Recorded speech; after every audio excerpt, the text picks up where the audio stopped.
Assalamu alaikum wa rahmatullah. I hope you all will be fine by the grace of Almighty Allah. तो last week हमने start किया था chapter number 2 that is addition, और एक तो हमने exercise 1 उस दिन की थी, और मैंने आपको बोला था एडेंट्स और सम के बारे में।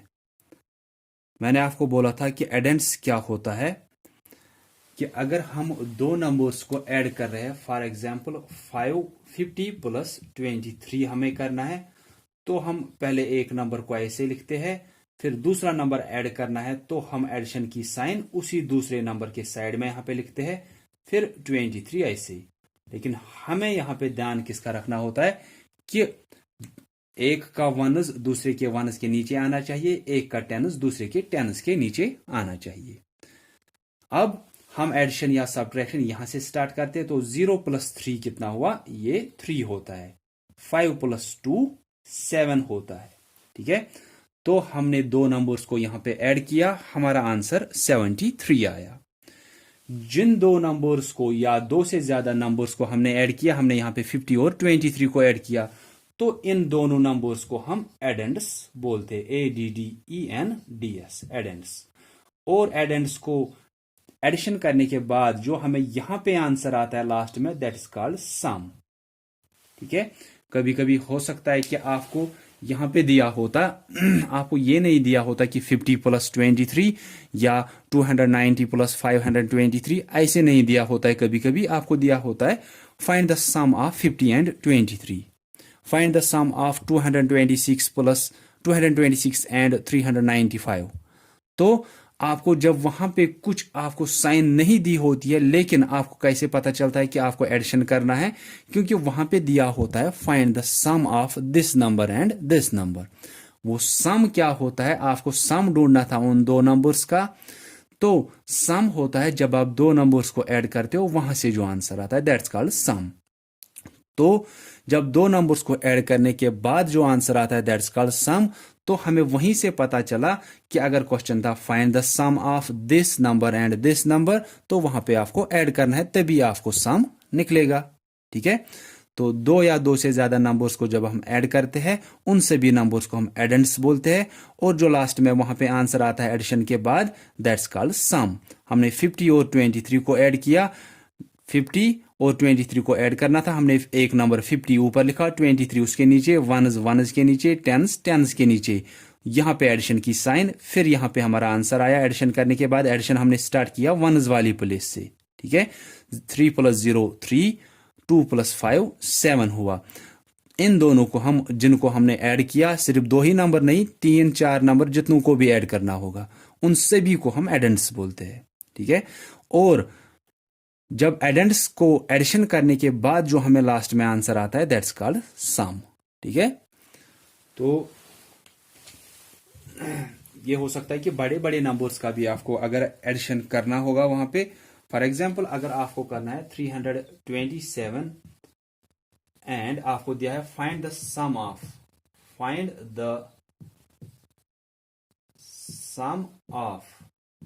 327 एंड 412।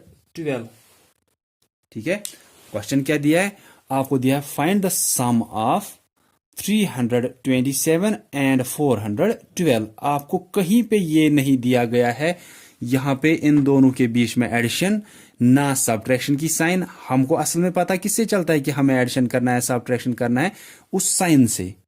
कि आपको दिया होता 327 प्लस 412, आपको पता चलता हमें एडिशन करना है। आपको अगर दिया होता यहां पे सब्ट्रैक्शन की साइन, वो माइनस, तो हमें पता चलता है कि हमें सब्ट्रैक्शन करना। अगर मल्टीप्लिकेशन की साइन, वो क्रॉस जो होती है, अगर वो दी होती तो हमें पता चलता इनको मल्टीप्लिकेशन करना है। अगर वो डिवीजन की साइन वहां पे दी होती, वो दो डॉट्स और उनके बीच में वो एक छोटी सी लाइन, तो हमें पता चलता है इनको डिवीजन करना है। लेकिन कोई भी साइन उनमें से अगर नहीं दी है, फिर भी हमें पता चलता है करना क्या है। कैसे, वो इससे पता चलता है कि फाइंड द, यहां पे अगर सम दिया है, फाइंड द डिफरेंस, वो तब बोलूंगा मैं जब हम उस पे आएंगे, या फाइंड द प्रोडक्ट आपको हो सकता है, या find the quotient and reminder, ऐसे हमें चीजें आती है, उनसे ही हमें पता चलता है कि हमें एडिशन करना है, सब्ट्रैक्शन या मल्टीप्लिकेशन या डिवीजन करना है। तो फिलहाल हम इस क्वेश्चन पे आएंगे, find the sum of 327 and 412। अभी मैंने समझाया आपको कि हमें क्या ढूंढना है, हमें सम ढूंढना है इन दो नंबर्स का। फाइंड द सम ऑफ, कि आप सम ढूंढो इन दो नंबर्स का। तो पहले हमें यह पता होना चाहिए कि ये सम होता क्या है। अभी हमने देखा कि दो नंबर्स को जब हम एडिशन करते हैं, जो वहां से आंसर आता है उसी को हम सम बोलते हैं। दो नंबर्स को जब हम एडिशन करते हैं, वो जहां जो उसके बाद एडिशन करने के बाद जो आंसर आता है उसी को हम सम बोलते हैं। तो अगर हमें सम ढूंढना है इन दो नंबर्स का, उसके लिए हमें पहले क्या करना पड़ेगा, पहले इन दो नंबर्स का एडिशन करना पड़ेगा, क्योंकि इन दो नंबर्स का एडिशन करने के बाद जो आंसर आएगा वहां पे उसी को हम सम बोलते हैं। तो इसलिए हमें इन दोनों को क्या करना है, 327 को ऐड करना है 412। ठीक से, लेकिन वनस वनस के नीचे, टेंस टेंस के नीचे, हंड्रेड्स हंड्रेड्स के नीचे हो सकता है किसी नंबर में कम डिजिट्स दिए होंगे एक नंबर से, तो वहां पे ठीक से वनस वनस के नीचे, टेंस टेंस के नीचे, ठीक से यहां से हमें स्टार्ट करना होता है कि वनस वनस के नीचे, टेंस टेंस के नीचे, हंड्रेड्स हंड्रेड्स के नीचे। मैं एक पार्ट ऐसे भी दिखाऊंगा जिसमें कम डिजिट्स होंगे एक नंबर में। ठीक है, इसके बाद आप एडिशन करोगे, 7 + 2 9, 2 + 1 3, 3 + 4 7। ठीक है, इसी को हम क्या बोलते हैं, इसको हम सम बोलते हैं। इस 327 और 412 जिनको हमने ऐड किया, इनको हम क्या बोलते हैं, इनको हम एडेंड्स बोलते हैं, जो मैंने अभी बोला था। इनकी जगह आप चेंज कर सकते हो। क्यों चेंज कर सकते हैं, क्योंकि एडिशन में हमें जब हम नंबर्स का ऑर्डर चेंज करते हैं, कि पहले अगर आपको यहां पे छोटी सी एग्जांपल इसी पे दिखाऊंगा, 5 + 2, 5 + 2 कितना हुआ, 7। ठीक है, दो नंबर्स को एडेंड्स को एडिशन किया, वहां पे सम हमें 7 आया। अब अगर इस 2 को पहले रखेंगे, उसके बाद 5 को रखेंगे, 2 को पहले रखा, 5 को नीचे, अब फिर से करेंगे 2 + 5, ये फिर से 7 ही आएगा। तो इन दोनों की जगह हम एडिशन में चेंज कर सकते हैं, उसको हम ऑर्डर प्रॉपर्टी ऑफ एडिशन बोलते हैं। ये भी मैं आपको पढ़ाऊंगा जब मैं आपको प्रॉपर्टीज ऑफ एडिशन दिखाऊंगा या पढ़ाऊंगा ठीक से आपको, मैं वो प्रॉपर्टीज ऑफ एडिशन, ये 3-4 प्रॉपर्टीज होती है, वो मैं आपको पढ़ाऊंगा ठीक से। फिलहाल मैं आपको यहां पे समझा रहा था कि इन दोनों की जगह आप चेंज कर सकते हो। 327 अगर ऊपर है, इसको आप नीचे लिख सकते हो। 412 नीचे था, इसको ऊपर लिख सकते हो। इससे हमें आंसर पे फर्क नहीं पड़ी। जैसे यहां पे देखा, 5 + 2 7 हुआ, 2 + 5 भी वही 7 हुआ। आंसर पे फर्क नहीं पड़ती है, एडिशन में बोल रहा हूं। ठीक है, क्योंकि हम एडिशन फिलहाल कर रहे हैं, तो एडिशन में इन दो नंबर्स की जगह चेंज करने से, इसको ऑर्डर प्रॉपर्टी बोलते हैं, कि ऑर्डर चेंज करने से या जगह चेंज करने से हमारे आंसर पे कोई फर्क नहीं पड़ती है, वो सेम आंसर आता है हमारा। तो इन दोनों को हम क्या बोलते हैं, एडेंड्स, या इन दोनों को क्या बोलते हैं, एडेंड्स। एडेंड्स की जगह आप चेंज कर सकते हो, इसलिए इन दोनों का नाम भी एक ही रखा गया है, एडेंड्स, कि इनको आप ऐड कर रहे हो। जिस भी ऑर्डर में कर रहे हो, 327 ऊपर या नीचे रख सकते हो, 412 नीचे या ऊपर रख सकते हो, आंसर पे कोई फर्क नहीं पड़ती है। दोनों का एक ही नाम है, दैट्स एडेंड्स। 2 से ज्यादा 3-4 नंबर्स भी हो सकते हैं। 3-4 नंबर्स को एडिशन करना है, तो उन सभी नंबर्स का नाम भी क्या होगा, एडेंड्स ही होगा। ठीक है, उसके बाद जो आंसर आता है लास्ट में, दैट्स कॉल्ड सम। तो जो एक्सरसाइज 1 है वो हमने की थी। अब जो एक्सरसाइज 2 है, उसमें आपको क्या है, उसमें भी आपको एक्सरसाइज 1 की तरह ही बराबर दिया है कि एडिशन करना है। कि क्वेश्चन नंबर 1 जो है एक्सरसाइज 2 का बोल रहा हूं, कि ए पार्ट से आई पार्ट तक, ए पार्ट से आई पार्ट तक आपको बराबर 3-3 नंबर्स दिए हैं, 3-3 डिजिट वाले, ऊपर भी नीचे भी, उनको सिर्फ एडिशन करना है। सिर्फ आपको ध्यान रखना है कि वहां पे रिग्रुपिंग होगी। ये मैंने आपको बोला था, रिग्रुपिंग क्या होती है, कि जब हमें कहीं पे लगता है कि वहां पे कैरी चढ़ता है, ठीक है, कैरी चढ़ता है, तो वो दूसरे वाली प्लेस पे चढ़ता है। जैसे 5 3 6 को ऐड करना है 1 2 4, तो हम क्या करते हैं, 6 यहां से 1 वाली प्लेस से स्टार्ट करना है। 6 + 4 10 हुआ, ठीक है, वो 10 हुआ। जो 1 वाली प्लेस पे आया वो हम लिखते हैं, जो 10 वाली प्लेस पे होता है वो दूसरी जगह पे कैरी जाता है। 1 वाले को ऐड किया, जो कैरी जाएगा वो 10 वाले पे जाएगा, वो फिर ऐड करना होता है इन 10 वालों के साथ। अगर यहां से कुछ कैरी जाएगा वो हंड्रेड्स पे जाएगा और वो हंड्रेड्स वालों के साथ ऐड करना होता है, जैसे कि वो वहां पे एक और नंबर बढ़ गया। ठीक है, 6 + 4 10, हम 0 लिखेंगे। जो आपका यहां पे ऐड करने के बाद आया 10, उसमें जो वंस पे होगा वो लिखते हैं, जो टेंस पे होगा वो हमेशा कैरी चढ़ता है। तो 1 + 3, असल में यहां पे 2 + 3 तो 5 ही था, लेकिन 1 वहां से कैरी आया था, तो ये कितना होगा, 2 + 3 5, 5 + 1 6।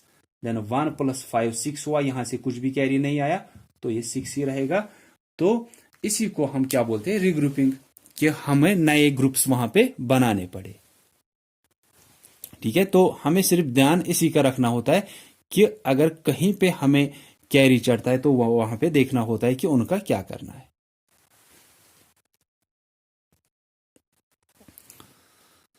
तो हमने क्या किया, 6 + 4 10 आया था, तो 10 तो आया यहां पे, लेकिन उसमें क्या करना होता है, जो वनस पे 0 है वो लिखना है, जो टेन्स पे 1 है उसको कैरी चढ़ाना है टेन्स वाली प्लेस पे, क्योंकि वनस वाले को ऐड किया, यहां से कुछ कैरी चढ़ा तो वो टेन्स वाले पे चढ़ता है। वो टेन्स वाले पे क्या करना होता है, वो उनके साथ ही ऐड करना होता है जो टेन्स वाली प्लेस पे होंगे। फिर 6 आया, 2 + 5, 2 + 3 तो 5 ही था, लेकिन पहले से ही कैरी आया था वनस वाली प्लेस से 1, तो वो 6 होगा, वो ऐड होगा उसके साथ। देन 1 + 5 6। ठीक है, तो इसी को हम रिग्रुपिंग बोलते हैं कि नए नए ग्रुप्स वहां पे बनाने पड़ते हैं। तो इसमें ए पार्ट से आई पार्ट तक तो ऐसे ही है। देन कल की तरह ही जो लास्ट एक्सरसाइज हमने की थी, यहां पे भी आपको 2 वर्ड प्रॉब्लम्स दिए हैं, जे और के। जे में आपको दिया है 559 children bought books from a school book shop on the first day. 559 students ने, बच्चों ने बुक्स लाए स्कूल के बुक शॉप से। पहले दिन कितने स्टूडेंट्स ने लाए, 559 ने, और दूसरे दिन 463 बच्चों ने बुक्स फिर से लाए।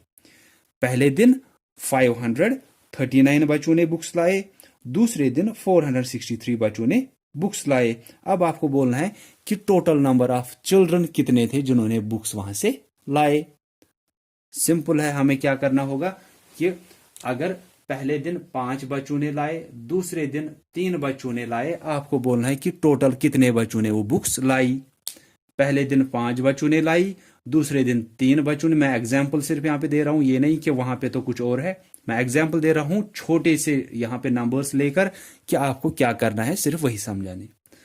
तो पहले दिन 5 बच्चों ने बुक्स लाई, दूसरे दिन 3 बच्चों ने, तो टोटल कितने बच्चों ने लाई, 5 को ऐड करेंगे 3, वहां पे 8 निकलेगा। दैट मीन्स हमें करना क्या है, ऐड करना है, तभी हमें निकलेगा कि टोटल कितने बच्चों ने वहां से books lie.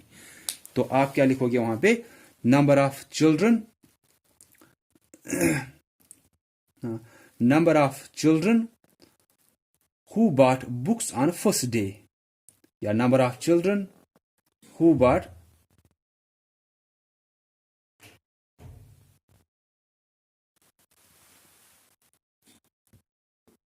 Books on first day, ये लिखोगे आप, इज इक्वल टू 559।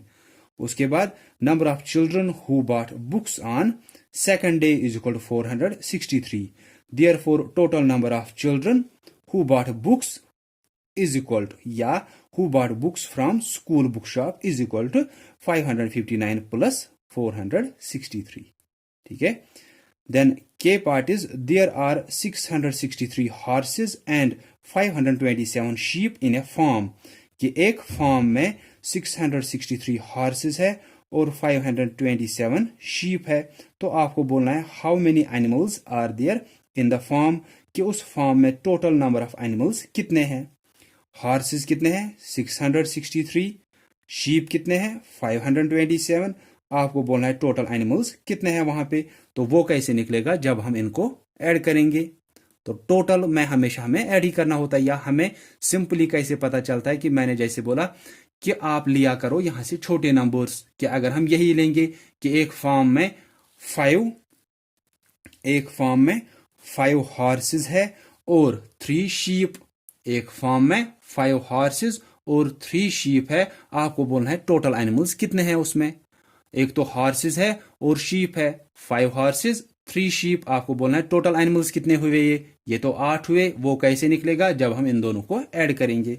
तो वही करना है, आप लिखोगे number of horses is equal to 663, number of sheep is equal to 527. Therefore, total number of animals in the farm is equal to 663 plus 527. कि टोटल एनिमल्स कितने होंगे वहां पे, आप 663 जो हॉर्सेस है उनको ऐड करोगे 527 जो शीप है, तो वहां से हमें टोटल नंबर ऑफ एनिमल्स निकलेंगे। ठीक है, तो ये आप करोगे और ये एड एंड सम ये चीजें आप याद रखा करो, या जो मैंने अभी बोला कि जैसे ये है इनकी जगह आप चेंज कर सकते हो, 124 को ऊपर लिख सकते हो, 536 को नीचे। इसको हम ऑर्डर प्रॉपर्टी बोलते हैं एडिशन में, कि एडिशन में जब आप चाहो कि आपको ऐसे लगेगा कि हमें तो आसानी होगा कि इस नंबर को ऊपर रखेंगे इस नंबर को नीचे, अगर कभी लगता है तो आप वैसा कर सकते हो कि ऑर्डर ऑफ चेंज कर सकते हो। ये एडिशन में भी आप करते हो और मल्टीप्लिकेशन में भी। ठीक है, तो जब उसकी बारी आएगी तब मैं वो दिखाऊंगा, और मैं आपको ये प्रॉपर्टीज ऑफ एडिशन भी ठीक से दिखाऊंगा। तो आज आप यही एक्सरसाइज 2 करोगे, एक्सरसाइज 1 हमने पहले ही की थी। कहीं पे भी अगर इसके बाद भी कहीं पे पूछना होता है आपको कुछ, तो आप पूछ सकते हो कभी भी। ठीक है, so that's all for today. So thanks all of you for listening carefully. Allah Hafiz.